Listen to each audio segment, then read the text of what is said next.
When we all first heard the name Big Mom, I don't think all of us expected the name to be that literal. Like, she really is a big mom. 129. That's how big Big Mom's family is. Now, this isn't like how you could say Whitebeard's family, with how everybody under his banner was family, even if they were not blood related, he still considered everyone family. This is not exactly like how Whitebeard was. Big Mom literally has, like, her entire family a part of her crew. 129. Oh my god. Like, that is just, that blew me away. 39 sisters, like, oh god, like 40-something or 50-something brothers, and then, like, I think over 40 husbands. It's just like, holy fuck. Like, there's just so many. Just like, Big Mom. I mean, when, I don't even know where to begin. I'm just saying right now, but the name has a whole new meaning now when you hear Big Mom, because she has quite the big family. Now, Pudding, I need to talk about her. Pudding, oh my god.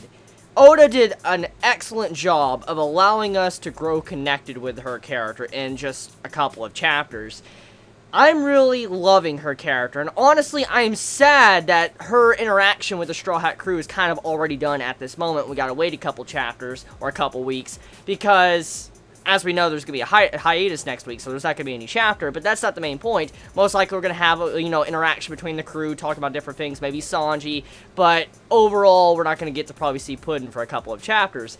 And that kind of makes me sad, because I actually really enjoy her character. And as many of us were saying, not just me, but many of us were talking about how Pudding most likely is going to have either a shitty personality or something is going to be very off with her. And so far, from everything we have seen from her character, she's actually a very sweet girl, which makes me sad, because the way it's going, the way this is being set up, it looks like, she's gonna give up Sanji, and I'm like, damn, she's a very mature girl, and also the way she has so many hobbies that are similar to Sanji, they just seem like they're really connected, like they would go well together. But what really surprised me overall, amongst everything, was how she willingly let the Straw Hat crew go and leave. Didn't tell Big Mom about what was going on. She's not going to tell her.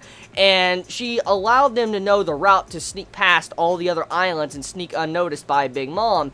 It was such a sweet moment to see how much she actually cares, but also how good of a heart she has. And also how she respects Sanji's person. For instance, Sanji in the past said that he could not be with Pudding because he had to go to his friends. And he actually legit, rejected a girl. And I'm going to get into that, can of beans in a second. Just give me a moment. But he actually said that, and then Pudding realized that the Straw Hat crew was also seeking to find Sanji, their friend. And since she saw how it wasn't just like one-sided, she's like, you know what? I cannot forcibly be with this person and feel bad about it. I don't want him being miserable being with me and knowing that he wants to be with his friends. I don't want to do that. So she was very mature the way she went about it, and it was just something so sweet I respected from her character. I'm like, damn.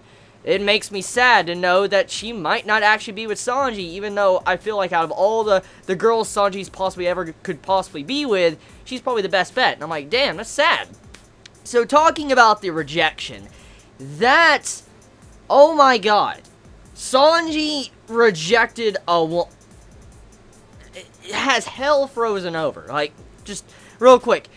Has One Piece been revealed yet? Is All Blue, been denied and it's not real or something? Because, I mean, holy shit, like, what? Like, seriously, this is like a day that I don't even know what to think. Out of all things, Sanji rejecting a girl. Like, what? This is Sanji. This is fucking Sanji.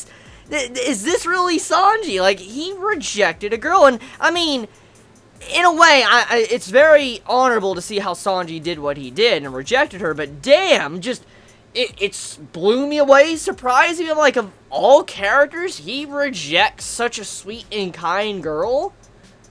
What? So I'm like, damn, like, Sanji! So, Sanji rejected Pudding, and, I wonder what I said, you know, in the last chapter. I wonder if that might come true. Remember what I said? I said that I would love it if Oda made it to where, at the end of this arc, everything's worked out, or Big Mom's defeated, or something goes down, okay? But at the end of the arc, Sanji develops feelings for Pudding, and Pudding continues to have her feelings for Sanji, and maybe Sanji says to Pudding, hey, once I find All Blue, once I, you know, take my captain to One Piece and all that, the final island, of the Grand Line, all sorts of stuff, I will come back and marry you. I could see something like that happening. Or Luffy could be Luffy. He's like, you know what? Take her with us. Let's go. And, you know, they can have two chefs and stuff. I could see something like that happening, especially with the setup of this chapter. It would be so fucking awesome. Just imagine that, though. I mean, Sanji, the character development he could get if Pudding actually came on their journeys with the Straw Hat crew, and then, you know, she was helping Sanji cook and stuff, it would add some really interesting dynamic in the future, especially when more women come into play that fight Sanji. It could probably add some funny interactions between Pudding and Sanji. But still, though, this right here, the way this is being set up, I gotta say, I'm on board with Sanji and Pudding being together. I really am. I know there's many out there that probably ship Sanji with someone else, but I gotta say, after, you know, witnessing this chapter, reading it, reading last week's chapter, seeing this build up, and then also the flashback, I'm just like, damn, like, this is really surprising how I actually like her character. Now, one thing though I do want to say, and this is not going to be thrown off the table, and I need to mention it because it did cross my mind once while I was reading the chapter. There is a possibility the person that Pudding saw could possibly not be Sanji. I just want to completely state that. Now, I'm not saying it isn't Sanji. I'm not going to say that because, I mean, with the wording, the way the person said trying to find their friends, it sounds like Sanji. It definitely does. But I'm saying there is a possibility, even if it's slight, even if it's 0.01% possibility, there's still a possibility that maybe the person Pudding saw could not have been Sanji. It could have been someone else that looked like Sanji, or it could have been one of Sanji's brothers. That's a possibility. But even then, regardless of that, Pudding is a very sweet character, and I do hope she does continue to develop feelings for Sanji, and Sanji does for her. I'd like to see that. I really would. It'd be very interesting to see, you know, a romance, you know, plot point kind of concluded so early in One Piece. I mean, I know we're getting to the final half of the series, but still, it'd be very cool to see something like that done. But enough of that, though. I'll get off of that. Let's talk about the situation with how Pudding gave the information to the Straw Hat crew about how they can make it to, you know, the final island where Big Mom is at, and where the ceremony is going to be, the wedding ceremony, stuff like that. So she gave a direction, a course, and all that, like, here you go, you can sneak past everything, you won't have to worry about, you know, being noticed, and that's a very good move. That means the Straw Hats can do what they can, and sneak past and get to the final island without having to go through crazy bullshit to sneak around, which is very nice to see. But on top of that, though, we also have some problems brewing amongst the Straw Hats in this chapter. So, Peckham's, he's completely disappeared. He's gone. He's not on the ship. And that is worrisome, because there's two ways to take this. For one, Peckham's leaves a message, and it says, turn back.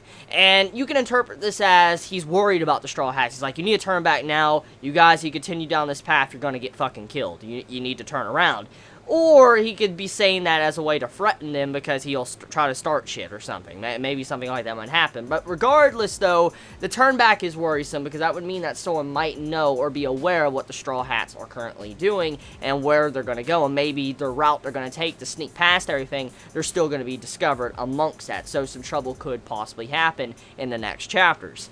Now, getting past that, actually, we have another scene, too, with Sanji's brothers. And the brothers of Sanji, my first impressions of them are exactly what I would imagine from Assassination Family, like a group of assassins. I can definitely imagine what I saw in this chapter, but they are very cruel, and I could see why Sanji might have wanted to not be around them, because, I mean, for one, the actions we saw from one of the brothers in this chapter, especially when it came to dealing with a war, it was pretty fucked up, because, I mean, the brother was like, hey, I've been doing this for the past couple hours, I've been fighting this battle and stuff, and, you know, I need to go to a ceremony, I'm gonna be late. He's like, I could give a rat's ass about, you know, your family and the entire war you guys have been having for a couple of years now. I could give a shit. I don't even give a shit. That's how he was saying it. And it was very fucked up the way he said it. And it just goes to show you. And also, from my understanding, I could have, you know, misinterpreted this wrong. So if I did, Please don't slit my throat, don't, you know, kill me or anything.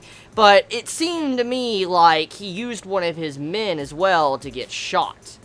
Because it looked like that, because you see the men in the background with, like, the weird helmet and stuff, and then you see how he said wall, and then the person got shot, and then, you know, the brother of Sanji came over and finished the dude off. So, it was really weird. I wonder exactly what that kind of entitles. Does that mean it was, like, some form of devil fruit ability, or was something else going on there? I'm very curious about that, but whatever it is, the family of Sanji definitely are assassins. They definitely aren't, you know, goody-goody. They are evil. We can clearly see that in this chapter, especially with how we saw an entire country kind of burning to the ground, and they ended a war that was going on for years. They ended it in a matter of a couple hours. So they have strength, they have the potential and the power, so they're not weaklings, but also they are cruel and get the job done. So yeah, that's clearly something we need to take note of when it comes to this arc of, you know, One Piece. So let me know your thoughts in the comments below. You all have a wonderful day or night wherever you live. Please be safe. Chibi out.